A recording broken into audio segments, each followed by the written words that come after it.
روبینہ فیصل کا کالم بدماشوں کی اس دنیا میں۔ ایک رواج فروغ پا گیا ہے، پہلے بھی ہوتا ہوگا، مگر پہلے لوگ ذاتی مفادات کے پیچھے ضمیر کے سودے کرتے تھے تو اپنی اور لوگوں کی نظروں میں ایک مجرم ہی کی حیثیت رکھتے تھے۔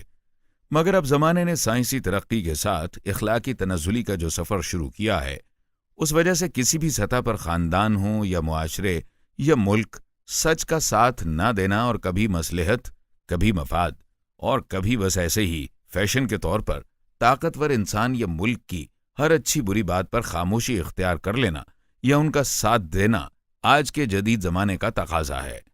مظلوم یا کم حیثیت لوگوں کی لڑائی لڑنے والے لوگ اس دنیا میں ناپید ہیں۔ جب میں بینک میں تھی تو خود سر اور بد تہذیب مینیجر کی شادی پر جانے کی بجائے جب میں نے غریب ٹی بوائے کی شادی جو اتفاق سے ایک ہی دن ہو رہی تھی پر جانے کا فیصلہ کیا، کیونکہ میرا خیال تھا کہ بارسوخ مینیجر کی شادی پر تو سارا بینک آئے گا، اس غریب کی شادی پر کون جائے گا۔ اس کے علاوہ مجھے پتا تھا کہ مینیجر ایک کینہ پرور اور بدتمیز انسان ہے، جبکہ ٹی بوائے ہمارے ساتھ خلوص کے رشتے میں بندھا ہوا ہے۔ اس بات پر مجھے اب نارمل کہا گیا اور میں اسے واقعی ایک ذہنی بیماری سمجھ کر تمام عمر اس کرب میں مبتلا رہی کہ کسی بھی مسکین اور ضرورت مند کے ساتھ جا کھڑے ہونا یا کمزور اور بے آواز کے لیے آواز اٹھانا ایک مینٹل ڈس آرڈر ہے، اور وہ سچ جو کم ہمتی یا مصلحت یا فیشن کی وجہ سے کوئی بھی نہیں بول رہا، ایسے سچ کو بولنا بھی ذہنی مرض ہے۔ مجھے کہا گیا کہ یہ زمانے کا چلن نہیں جس پر تم چل رہی ہو۔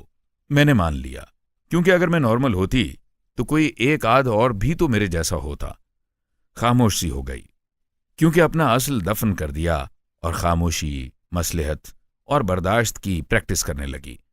مگر خدا اپنی تخلیق کو شاید مسخ نہیں ہونے دیتا، تو مجھ سے بھی ایک انسان آ ملا۔ اس نے کندھے سے کندھا ملایا اور میرا اصل مجھے لوٹایا۔ اس کو کمزور کے لیے لڑتے دیکھا تو یہ یقین تو نہ آیا کہ میں نارمل ہوں، مگر یہ تسلی ضرور ہوئی کہ ایک سے دو بھلے۔ وہ عرصہ مختصر رہا، کیونکہ اس دنیا میں کچھ بھی مستقل نہیں۔ وہ منظر بھی تبدیل ہوا اور میں پھر سے اپنے اندر دفن ہو گئی۔ کبھی کوئی انسان تو کبھی کوئی ایک لفظ، ایک جملہ، ایک کہانی، ایک واقعہ یا کوئی فلم آپ کو جھنجھوڑ دیتی ہے۔ کچھ دن پہلے میرے ساتھ یہی ہوا۔ ایک فلم نے میرے اندر بیٹھے اصلی انسان کو پھر سے بیدار کیا، اور مصلحت پسندی والی اپنی خاموشی کو میں نے نفرت کی نگاہ سے دیکھا، اور اس انسان کو یاد کیا جس نے مجھے کمزور اور بے آواز کی آواز بننے پر تنقید کا نشانہ بنانے کی بجائے غلط بات نظر انداز کیے بغیر آگے بڑھنے سے منع کیا تھا۔ غلط کو غلط نہ کہا گیا تو دنیا میں غلاظت ہی غلاظت رہ جائے گی۔ روح میں یہ انگڑائی شیکسپیرین ٹریجڈی ہیملٹ کو بنیاد بنا کر انڈین ڈائریکٹر اور پروڈیوسر وشال بھردواج کی 2014 میں بنائی گئی فلم حیدر کو دیکھ کر پیدا ہوئی۔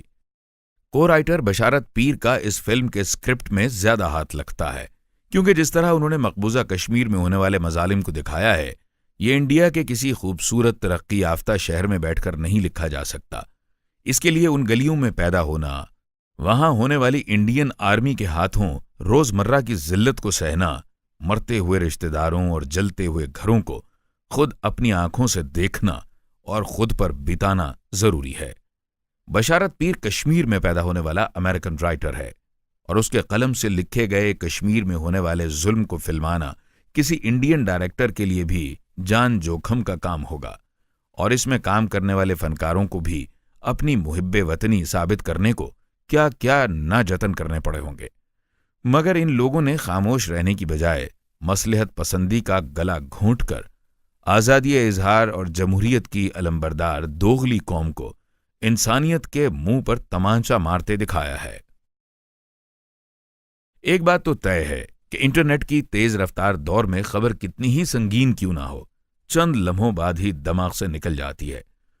وہ اور زمانے تھے جب انڈین آرمی کو ایک نہتے کشمیری کو دھکا مارتے دیکھ کر ہی لوگ کئی دن تک انسانیت کی اس ذلت کا ماتم مناتے رہتے تھے۔ اب 4 بچے یہاں مر گئے، 8 کی آنکھیں چلی گئیں، 10 معذور ہو گئے، 2 گاؤں جل گئے، اور ان میں انسان نامی مخلوق بھی تھی۔ فلاں جگہ بم گرا اور 60 لوگ مر گئے۔ بے تحاشا موتوں کا پڑھ کر بھی ماتم منانے کا رواج ختم ہو گیا ہے۔ بے حسی کے اژدہے نے انسانیت کو نگل لیا ہے۔ مگر جب خبر کی صورت نہیں بلکہ کہانی کی شکل یا فلم کی صورت ایسے دل خراش انسانی تذلیل اور ظلم کے مناظر پڑھے یا دیکھے جاتے ہیں تو دل و دماغ کو متاثر کرنے کی زیادہ صلاحیت رکھتے ہیں۔ جب سچ کا ساتھ دینے والے خاموشی اوڑھ لیں تو جھوٹ بولنے والے ننگا ناچنا شروع کر دیتے ہیں۔ یہی مقبوضہ کشمیر میں ہو رہا ہے۔ کشمیر کو اپنی ریاست کہنے والے بھارتی حکمران کیا کشمیر میں اپنی باقی ریاستوں جیسا سلوک روا رکھے ہوئے ہیں؟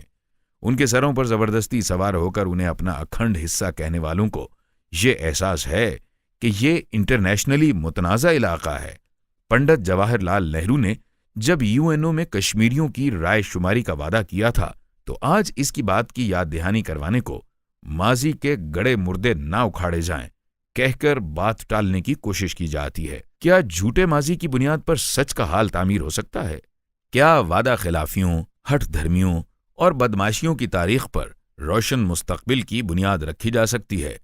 جب مکتی باہنی والے سرحد پار کر کے انڈین کے ہاتھوں ٹرینڈ کیے جاتے تھے تو کیا وہ دہشت گرد نہیں تھے؟ ریاست وقت کے ظلم اور ناانصافی کے خلاف اٹھنے والے چاہے وہ بنگالی ہوں یا کشمیری، خالصتانی ہوں یا بلوچی، یا تو سب دہشت گرد ہیں یا پھر یہ سب اپنے حقوق کی لڑائی لڑتے لڑتے آزادی کے مجاہد ہیں۔ سرحد پار ان کو سپورٹ کرتی حکومتیں یا تو دونوں مجرم ہیں یا دونوں مظلوم کی طاقت۔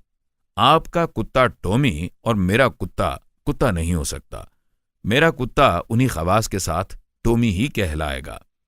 مگر جس کی لاٹھی اس کی بھینس، جو طاقتور ہے، دنیا کو جس کی معیشت اور سہارے کی ضرورت ہے، اس کے کیے گئے ظلم اور زیادتی کو نظر انداز کرنے کا حکم دے دیا جاتا ہے، اور جو اپنے اندرونی مسائل میں گھرا چھوٹا ملک پاکستان ہے، اسے ہر چیز کے لیے قصوروار ٹھہرا دیا جاتا ہے۔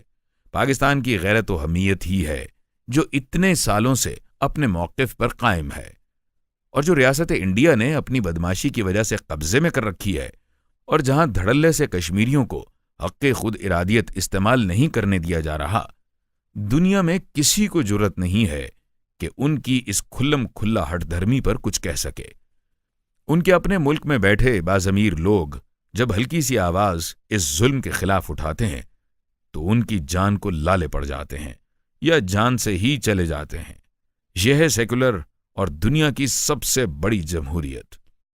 تقسیم ہندوستان کے وقت حیدرآباد کی ریاست میں ہندو اکثریت میں تھے اور راجا مسلمان تھا، مگر اسے ہندوستان میں شامل کر دیا گیا۔ عوام کی اکثریت کی خواہش یہ تھی۔